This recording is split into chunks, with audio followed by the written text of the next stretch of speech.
Hello everyone.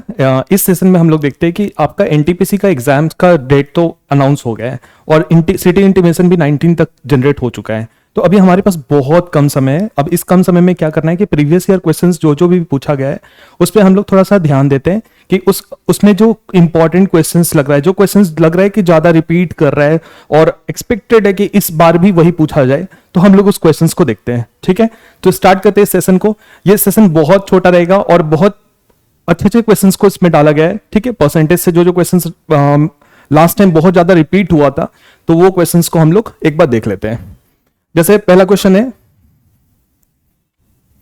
Kavita buy two apples and 5 oranges for ₹239। ठीक है, when the cost of an apple is decrease by 50% and that of a mango remains the same. मतलब जो price है ना वो Apple का decrease कर रहा है, बट मैंगो के लिए ऐसा कुछ नहीं है। मैंगो का जो प्राइस है वो कांस्टेंट है, जो पहले था वही अभी भी है।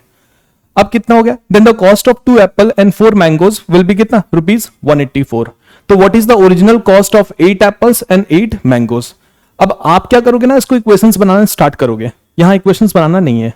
ठीक है, आपको दिख गया कि ये दोनों में नंबर्स क्या मेरा सेम है। मतलब आप जो भी है, एप्पल का जो भी प्राइस हो वो जो भी हो यहां पे रहेगा, मैंगो का जो भी प्राइस हो ये रहेगा। 8 एक फैक्टर ऐसा है जो दोनों में कॉमन है। ठीक है, दोनों में सेम सेम नंबर दे रखा है, मतलब जो आंसर होगा ना वो 8 का मल्टीपल होगा। तो आप ये चेक करो कि 8 से कौन डिवाइड हो रहा है। 8 से अगर ये देखे तो ये कहीं ना कहीं डिवाइड नहीं हो रहा है। 8 40 मतलब 5 टेंस अगेन 40, मतलब ये हो रहा है। ये एक बार चेक कर लो आप, 8 से जा रहा है क्या? 36 नहीं हो रहा है। 8 से ये 40 41 नहीं हो रहा है। इसका मतलब option number B is correct. क्योंकि देखो, जो डिजाइन किया जाता है ना क्वेश्चन, तो मैक्सिमम क्या है कि ऑप्शन से ही सॉल्व किया जा सकता है। अगर हम इसको इक्वेशंस बनाना होता तो हम लोग इक्वेशन ऐसा बनाते हैं कि 2 एप्पल 5 मैंगोज, दोनों का प्राइस कितना? 239। ये मेरा इक्वेशन नंबर 1। इसके बाद क्या है? When the cost of Apple is decrease by 50%। अब एप्पल का प्राइस 50% डिक्रीज, मान लो ये जो ए है ना ये a/2 हो गया। ठीक है, then the apple of cost of 2 apple, तो 2 एप्पल का कॉस्ट अब तो a/2 हो गया है ना। तो और 4 मैंगोज, इनका प्राइस कितना है? ₹184 है। ये क्वेश्चन नंबर 2। अब इसको आप सॉल्व कर लीजिए यहां से, और जो भी एप्पल आएगा मैंगो आएगा उसको सॉल्व करने के बाद यहां पे 8 इंटू कर दीजिए और फाइनल आंसर आ जाएगा। बट आप इतना नहीं करोगे, आप क्या करोगे? सीधा option number B is correct. क्यों? क्योंकि ये 8 का मल्टीपल है, बाकी ऑप्शंस में है ही नहीं। तो ऐसा परसेप्शन लेकर के आपको क्वेश्चंस डील करना है, अदरवाइज क्या होगा, ये बहुत ज्यादा लेंदी हो जाएगा, इसको समय लग जाएगा। ठीक है, क्वेश्चन नंबर 2। यहां जो आप टाइम बचाए ना, अब इसका यूटिलाइज हम दूसरे क्वेश्चंस पे कर सकते हैं। जैसे क्वेश्चन नंबर 2 देख लो, ये भी परसेंटेज का क्वेश्चन है। What will be the difference in population 3 years ago and 2 years ago of a town whose current population is 260,000 increasing at a rate of 25% per annum. ठीक है, यहां पे हमको दे रखा है कि ये तो पॉपुलेशन है ना, करंट पॉपुलेशन। अब 3 years ago, तो देखो 2 केसेस होता है, एक आफ्टर का केस होता है और एक अगो का केस होता है। तो बात समझना कि जब ये होता है ना पॉपुलेशन, सैलरी या मशीन डेप्रिसिएशन, ये हमेशा कंपाउंड इंटरेस्ट पे बेस्ड होता है। मतलब आप कंपाउंडेड अमाउंट का फॉर्मूला पढ़े होंगे, principal 1 plus rate of interest by 100 to the power n, n is number of years. ठीक है, तो ये कंपाउंडेड अमाउंट का फॉर्मूला हम लोग डायरेक्ट लगाएंगे। आफ्टर के केस है, मान लो प्रिंसिपल कुछ भी है, 1 plus rate of interest by 100 to the power n, ये डायरेक्ट हम लोग यूज करेंगे। ये आफ्टर का केस। ठीक है ना, कौन कौन से सम में करेंगे? एक तो हो गया सैलरी, एक हो गया पॉपुलेशन, और एक हो गया मशीन डेप्रिसिएशन। एक मशीन का एफिशिएंसी क्या होता है? डे बाय डे डिक्रीज होता है। अब अगो के केस में क्या करना है? यही प्रिंसिपल ऊपर रहेगा बट ये फैक्टर नीचे आ जाता है अगो में, 1 plus rate of interest by 100 to the power n। अगर ये डिक्रीज कर रहा है तो माइनस कर दो, अगर इंक्रीज कर रहा है तो प्लस कर दो। तो सेम क्वेश्चंस यहां लगाना है। तो आप देखिए, अब छोटा सा कैलकुलेशन है और कुछ नहीं। अब यहां पे हम लोग थोड़ा सा इसको सॉल्व कर लेते हैं। करेंट पॉपुलेशन दे रखा है, मतलब 260 और 000। ठीक है, अब यहां पे हम लोग वो फैक्टर डायरेक्ट लिखेंगे। अगो का केस है, अगो मतलब क्या करना है आपको पता है। तो 3 years के लिए, 2 years के लिए, तो 3 years के लिए क्या होगा? तो यहां पे लिखेंगे 1 बाई, नीचे आ जाएगा, ये कॉमन है नीचे आ गया, तो 1 प्लस रेट कितना है? 25% बाई 100 टू द पावर कितना? 3, minus 1 by 1 plus rate of interest by 100 to the power कितना? 2। एक है आपका 3 year के लिए, एक है आपका 2 year के लिए। अब बस इसको सॉल्व कर दीजिए। ये 4 हो गया, ये कट गया 4, तो ये कहीं ना कहीं 260 और 000 इंटू में 4 का क्यूब 64 बाई 125 माइनस ये हो गया 4 मतलब 5 का स्क्वायर 25 और 4 का 16, बस इसको सॉल्व करना है। ठीक है, तो इसको थोड़ा सा हम स्पेस लेते हैं यहाँ पे, इसको सॉल्व किया जाए। देखो कितना आ रहा है, 2600000, और यहाँ पे एलसीएम हो गया आपका 125। देखो प्लस माइनस से कोई मतलब नहीं है, ठीक है, आप बस सिंपली सॉल्व करो। ये 5 टाइम्स मतलब 80, तो ये डिफरेंस हो गया 16। सही है, अब इस चीज को ना हम लोग ऐसे लिख देते हैं, ये 260 है ना, तो 260 आप ऐसा करो कि 10, इसको 10,000 से इंटू कर दो, ऐसा लिखेंगे क्यों, क्योंकि ये इजीली कट जाएगा 80 टाइम्स में। अब जस्ट मल्टीप्लाई करो, 8 से हो गया 0, 8 6 48, ठीक है, 4 कैरी मतलब 20, और इसको 16 से मल्टीप्लाई लगाओ, 16 से 0, 16 8 जा 128, तो 28, ठीक है, और 1 कैरी 32 और 33, तो कहीं ये आपको दिख रहा होगा 33,280, कहीं भी दिख रहा है, ऑप्शन नंबर ए में दिख रहा है, तो option number A is correct answer. ठीक है, तो ये बताने में मुझे बहुत टाइम लग गया, बिकॉज ये बताना जरूरी था कि हम कर क्या रहे हैं, और उसके बाद एक बार आप समझ गए कि इसको करना कैसे है, तो वो आप इजीली एग्जीक्यूट कर पाएंगे विद इन सेकेंड। ठीक है, नेक्स्ट क्वेश्चन नंबर 3 बोलते हैं अतुल सैलरी इज 10,000 पर मंथ, ठीक है, he spend 6,000 on house rent, 2,500 on bills, ठीक है, and the rest of the amount in his monthly savings, ठीक है, सेव कर रहे हैं। Find the saving in a year if in the month of his birthday he spent all the monthly saving on his birthday celebration, ठीक है, पूरा का पूरा सेविंग्स खर्च करता है वो अपने बर्थडे सेलिब्रेशन में। तो आप समझना इस बात को, 10,000 आपका क्या है, इनकम है, आप एक्सपेंडिचर क्या है, 6,000 हाउसिंग रेंट, इसके बाद 2,500 ये कौन सा है, ऑन बिल्स, ठीक है, and rest of the amount, ये हो गया टोटल खर्च हो गया 8,500, इसका मतलब सेविंग्स विल बी 15,000, है ना, 1,500 सॉरी, तो 1,500 ये मंथली सेविंग्स है। अगर ईयरली बोले तो 12 मंथ्स के लिए 12 से मल्टीप्लाई कर दो, 0 0 ये हो गया 18, है ना, 15 से तो 180 हो गया, सॉरी, तो ये कहीं ना कहीं 18,000 हो गया। अब 18,000 का है ऑप्शन नंबर ए। ठीक है, कोई डाउट नहीं, क्योंकि पूरा का पूरा जो सेविंग्स है वो क्या कर रहा है, बर्थडे पे खर्च कर रहा है ना, तो वो कितना है टोटल पूरे साल का, तो वो निकल गया 18,000, तो वही एक्सपेंडिचर कर रहा है वो अपने बर्थडे पे, तो आंसर विल बी क्या, ऑप्शन नंबर ए। अब देखिए नेक्स्ट क्या बोल रखा है, बोलता है due to decrease in man power the production of a factory, है ना, in a factory decreases by 12%, 12% decrease कर गया, बाय व्हाट परसेंट, ठीक है, ये राउंड ऑफ करके आपको निकालना है 2 डेसिमल प्लेस तक। Should the working hour be increase to restore the original production, आप समझिए इस बात को, 12% डिक्रीज कर गया, ये डायरेक्ट क्वेश्चन है, परसेंटेज का ये बड़ा बेसिक सा फॉर्मूला पे बेस्ड है, प्लस माइनस आर इंटू 100, ऐसे क्वेश्चन को हम लोग क्या करते हैं, direct rate, R is rate, हाँ, कितना परसेंट डिक्रीज कर गया, डिक्रीजेस मतलब माइनस, ठीक है, तो 12% डिक्रीज कर गया, तो यहां लिखेंगे 12, डिक्रीज मतलब माइनस, मतलब यहां पे ना आपको माइनस कंसिडर करना है, तो 100 माइनस 12 मतलब 88, और इनटू में 100, बस ये सॉल्व कर दीजिए, आंसर निकल आएगा, 4 3 4 से 22, 2 से 11, 2 से 50, ये हो गया 150 अपॉन में 11, 1 टाइम्स 40 मतलब 3, 13 पॉइंट समथिंग, तो कहीं दिख रहा होगा 13 point something, option number C. ठीक है, इस फॉर्मूला पे ना बहुत सारा क्वेश्चंस था, ठीक है, हर एक शिफ्ट में मोस्टली देखा गया है, तो इस फॉर्मूला को एकदम डायरेक्ट यूटिलाइज करोगे आप। नेक्स्ट देखते हैं, नेक्स्ट भी सेम फॉर्मूला पे ही है ना, दे रखा है कि ए का सैलरी ना, if A salary is 16% more than B that of B salary, ठीक है, ए का सैलरी 16% मोर है किससे, बी से, by then by what percent is B salary less than that of A, तो बी कितना लेस है ए से वो निकालना है, वो पार्ट फ्रैक्शन निकालना है, तो आप देखिए क्या करेंगे, ए का सैलरी 16% मोर, अब ये जब मोर दे रखा है तो क्या लेंगे, प्लस, अपना फॉर्मूला क्या है, R 100 plus minus R into में 100, यही है अपना फॉर्म।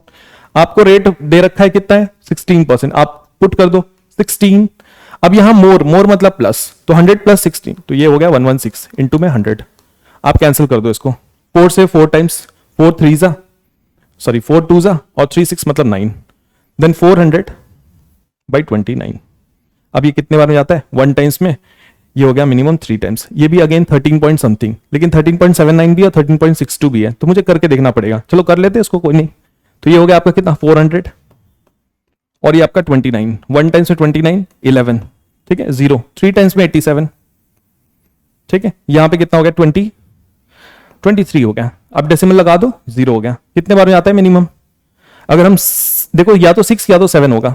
अगर हम 6 टाइम्स में देखें तो कितना हो जाता है, 6 3 54, ठीक है, और 5 कैरी मतलब हो गया आपका 17, 174, और 7 टाइम्स में कितना हो गया, तो ये लग रहा है 7 टाइम्स में जाएगा, 7 9 63, 6 कैरी तो ये होगा 203। तो कहीं ना कहीं ये 7 टाइम्स में ही जा रहा है, तो 13.79 will be the correct answer. ठीक है, option number A is correct. तो ऐसे क्वेश्चंस को कैसे डील करना है आपको होपफुली समझ में आ गया, और ये ना हर शिफ्ट में देखा गया, तो बहुत इस बार भी आप मान के चलो कि ऐसा क्वेश्चंस आपको दिखेगा ही। ठीक है, कोई डाउट इसमें नहीं है। नेक्स्ट, अगेन वो पॉपुलेशन वाला question. The population of a town is in the year 1921 was 3,47,900। ये पॉपुलेशन दे रखा है कौन से ईयर में, 1921। ठीक है, if its population increase in 2 successive decades, decades मतलब 10 ईयर का टाइम होता है ना, बाय 50% इन ईच डिकेड, हर एक डिकेड में 50% क्या है, इंक्रीज कर रहा है। The population of the town in the year 1941, 41 मतलब क्या, 20 साल का समय हो गया, तो मतलब 2 डेकेड्स के लिए हमको फाइंड आउट करना है। तो अभी आपका पॉपुलेशन क्या है, एकदम सीधा कंपाउंड अमाउंट है ना, डायरेक्ट फॉर्मूला यूज करेंगे, 3,47,900। अब ये 50% इंक्रीज कर रहा है, सॉरी है ना, इंक्रीज कर रहा है। तो इंक्रीज मतलब क्या, यहां फैक्टर जो होगा ना लिखेंगे 150/100, और 150/100 को इतना टाइम नहीं है, आप 3/2 लिख सकते हो। क्या बात समझ पाए, ये जो 150 है 100 ऐसा लिखते हैं ना, 50/100 ऐसा करते हैं। ठीक है, तो ये इतना आपको लिखना नहीं है। ठीक है, आप समझ गए क्या करना है। ठीक है, ये फ्रैक्शन में तो 1 प्लस, सॉरी ये 1 + 50 ऐसा है, ये फ्रैक्शन, ये मुझे लिखना ही नहीं है, ये मैं समझ गया कि कितने बार में है। तो 1 + 1/2 मतलब 3/2, तो वही मैंने डायरेक्ट लिख दिया 3/2 3/2। अब 2 2 = 4 होता है, 4 से ये कट जाएगा क्या, कटेगा, 4 से काट दो 8 टाइम्स। ठीक है, 32, 27 मतलब 6 टाइम्स, 3 9 39 मतलब हो गया आपका 9 टाइम्स, और बचा कितना 30 मतलब 7 टाइम्स और 5 टाइम्स। अब मल्टीप्लाई करना है, ये 3 3 = 9 हो गया, 9 5 = देखो यूनिट में 5 एक ही में लिखा, option number B is correct. आपको मल्टीप्लाई करना ही नहीं है, आप यूनिट देखो, अगर यूनिट में मैच करता है 2 तो 10th प्लेस देखेंगे, है ना। अगर मान लो कि 5 कहीं और भी होता तो हम 10th प्लेस चेक करते हैं, अगर 10th प्लेस तो फिर 100 प्लेस चेक करते। तो ये करना है। आप समझना कि ये जो 30 क्वेश्चंस पूछा जाता है ना एनटीपीसी में, ये 30 क्वेश्चंस जो है, ये हार्डली आपको समय कितना लगेगा पता है, 30 मिनट, विदिन 30 मिनट्स बना लोगे, विदिन 30 मिनट्स, तो इतना भी समय नहीं लगता है। एक क्वेश्चन 30 सेकंड, 1 मिनट काफी है, इससे ज्यादा नहीं होता है। 1-2 क्वेश्चन हो सकता है तो ज्यादा टाइम लग गया आपको, ठीक है, बट मोस्टली ऐसा लगता नहीं है। चलिए नेक्स्ट, और स्पीड तो मैटर करेगा, यहां आपको 30 में 30 निकालना है अगर आपको सिलेक्शन चाहिए, क्योंकि कंपटीशन बहुत हाई है। आपको भी पता है कि यहां पे जो सीट्स वगैरह है हर एक आरआरबी में बहुत कम है, तो इसलिए कंपटीशन हाई है, और आप कट ऑफ एक्सपेक्ट कर सकते हो कि 70+ ही होगा, कभी 70 से नीचे तो कट ऑफ सोचना भी मत, है ना। तो यहां अगर 30 क्वेश्चंस आप निकाल रहे हो क्वांट्स में, 30 क्वेश्चंस निकाल रहे हो रीजनिंग में, 60 में, अगर मान लो यहाँ 2-2 कम भी कर दे तो एटलीस्ट 56 क्वेश्चंस अगर निकाल लो यहां पे, तो एक अच्छा मेजॉरिटी, मतलब यहां पे मेजर मार्क्स आप कैरी कर लिए। अब यहां से आपको 20 मार्क्स अगर जीए मिल जाता है तो 76 बहुत अच्छा स्कोर है, ठीक है। तो ये अपना स्ट्रैटेजी होना चाहिए। देखिए क्या बोल रखा है, X has planned his expenditure as follows, ठीक है, 30% सैलरी ऑन हाउस रेंट। अच्छा क्या क्या एक्सपेंडिचर है वो देख लो, 30% जो है ना वो हाउस रेंट पे, इसके बाद 25% ये आपका फूड पे, 15% मेडिसिन, ठीक है, मेडिकल एक्सपेंसेस, और ये 16% अदर्स। चलिए ये ऐड कर लीजिए, ये हो गया 40 70 86। इसका मतलब 86% खर्च है, तो सेव कितना कर रहा है, 14%। If he can save 42,000 every month then his monthly salary, तो 14% इज इक्वल टू 42,000, हाँ या ना। यही तो है अपना सेविंग्स परसेंटेज में, और ये रुपीज में। आपको पूरा सैलरी निकालना है, मतलब 100%, just cross multiply into 100 divided by 14, 14 से 3, मतलब पूरा का पूरा जो 3 में है वो होगा आंसर, ऑप्शन नंबर बी। तो कोई डाउट इसमें नहीं होना चाहिए, ठीक है। बहुत इजी क्वेश्चंस, एकदम ब्लाइंडली आप इसको कर सकते हो, ठीक है। बस आपको ऐड करना है, एक्सपेंडिचर ऐड कर लिए, 100 से माइनस लगाओ और निकल जाएगा सेविंग्स, और इक्वल कर देना। देखिए नेक्स्ट क्या है, after 50 litre of petrol was, है ना, poured into an empty storage tank, ठीक है, इट वाज स्टिल 10% एम्प्टी, अभी भी 10% एम्प्टी है, इसका मतलब 90% फिल हो गया। क्या ये बात समझ पाए, अगर 10% खाली है ना, एम्प्टी है, तो 90% फिल हो चुका है। और आप कितना पोर किए थे, तो हमने किया था कितना 50 लीटर्स। तो 50 लीटर्स जो है ना, ये बेसिकली 90% का वैल्यू है। 50 लीटर्स मैंने पोर्ट किया था, तो वो कितना भर गया, 90% भर गया, 10% एम्प्टी रहा। तो बोलता है कि देन हाउ मच पेट्रोल, है ना, must be poured into the storage tank in order to fill it. कितना परसेंट अभी भर सकते हैं, मतलब स्टोरेज पूछ रहा है। तो कैपेसिटी मतलब क्या, 100% निकाल लो, सिंपली क्रॉस मल्टीप्लाई, 50 इंटू में 100 डिवाइडेड बाई कितना 90, 0 0 कट गया, ये 500 अपॉन में 9, 45 अगेन 45, 55%। तो 55 देखो कहां पे है, option number A is correct. 50.5 point something होगा, बट वो समथिंग में जाना है क्यों, क्योंकि ऑप्शन में तो मैच कर ही रहा है 55। ठीक है,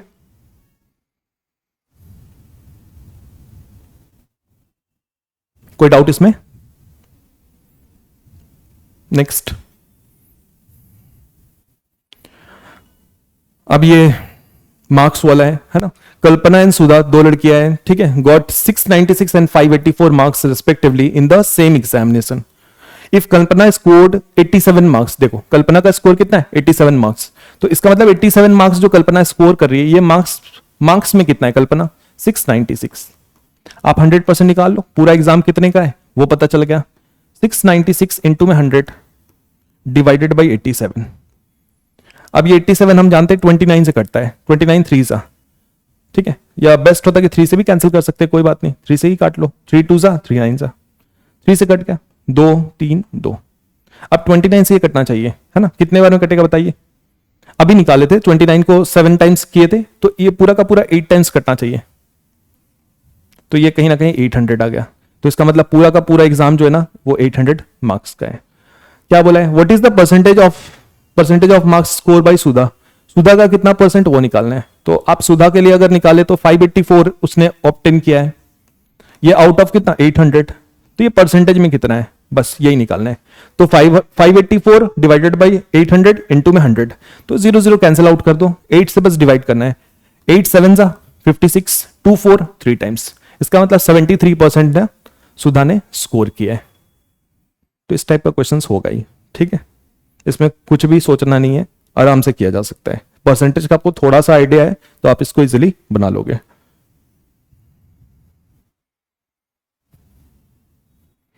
अब ये है इलेक्शन वाला क्वेश्चन, क्या बोल रखा है, in an election there were 2 candidates, 2 candidate है, ठीक है, one of the candidate secured 48% of the votes, चलो एक को तो 48% मिल गया, and was defeated by the other candidate by 756 vote. देखो अगर एक को 48 मिला ना तो दूसरे को 52% मिला होगा, ये तो कंफर्म है, दो ही कैंडिडेट थे, दोनों मिलकर 100% होना है। तो इसका मतलब है इन दोनों के बीच में जो परसेंटेज डिफरेंस है वो है कितना 4%, और यही इन वोट कितना है, देखिए तो कितने वोट से जीत गया, तो विनर जीता है 756 वोट से। इसका मतलब 4% vote is equal to 756 vote. Then find the total number of votes polled, total मतलब ऑलवेज 100% होता है ना, क्रॉस मल्टीप्लाई 756 इंटू में 100 डिवाइडेड बाई क्या 4 से ये कट गया 25। या बेस्ट होता है कि हम 4 से इसको डिवाइड ही कर देते हैं, क्योंकि 25 को मल्टीप्लाई लगाना बहुत डिफिकल्ट है ना, तो थोड़ा सा लेंदी हो जाएगा, क्यों करेंगे 4 से 1 35 मतलब 8 टाइम्स, ठीक है, देन 3 6 मतलब 9 टाइम्स, तो 18900 जो ऑप्शन नंबर डी में आपको दिख गया, ठीक है। तो ये छोटा छोटा बात पे ना आपको ध्यान रखना है कि ये आखिर ये लेंदी, अगर हम इसको लेंदी बनाना चाहते हैं ना तो ऐसा कर सकते थे, तो ये मल्टीप्लाई करना तो बहुत लेंदी हो जाएगा, फिर कोई फायदा ही नहीं हुआ इसको। तो ये करने के लिए आप लिखेंगे 756 एंड देन 25 और फिर मल्टीप्लीकेशन चालू, तो इससे बेस्ट क्या था 4 से इसको डिवाइड कर देना, ठीक है। तो यहां टाइम थोड़ा सेव करना है, क्योंकि मैथ्स में तो आपको समय लगेगा। अब रीजनिंग में भी क्या है कि कुछ कुछ आपका जरूर स्टकअप होगा कहीं पे, वहां रुक जाना है आपको, वो क्वेश्चन एकदम स्किप करना है, उस समय आपको दिमाग लगाना ही नहीं है, और फिर थोड़ी देर के बाद वो वापस से देखना है, ठीक है, देखना अलग परसेप्शन से उसको इजीली आप सॉल्व कर लोगे। तो कोई भी क्वेश्चन पे स्टकअप हो रहा है तो तुरंत छोड़ो उस मोमेंट के लिए, और उसके बाद वापस से उसी क्वेश्चन को पढ़ो, दूसरे परसेप्शन से देखो, जरूर बनेगा वो क्वेश्चन, ठीक है। ये हमारा टेलीग्राम चैनल का QR कोड है, ये आप इसको ज्वाइन कर लो, और फिर हम लोग नेक्स्ट सेशन में यहीं से फिर एक छोटा सा सेशन लेके आएंगे और फिर देखेंगे दूसरे चैप्टर से क्या क्या क्वेश्चंस पूछा गया था। ठीक है, तब तक के लिए thank you, keep studying, thank you.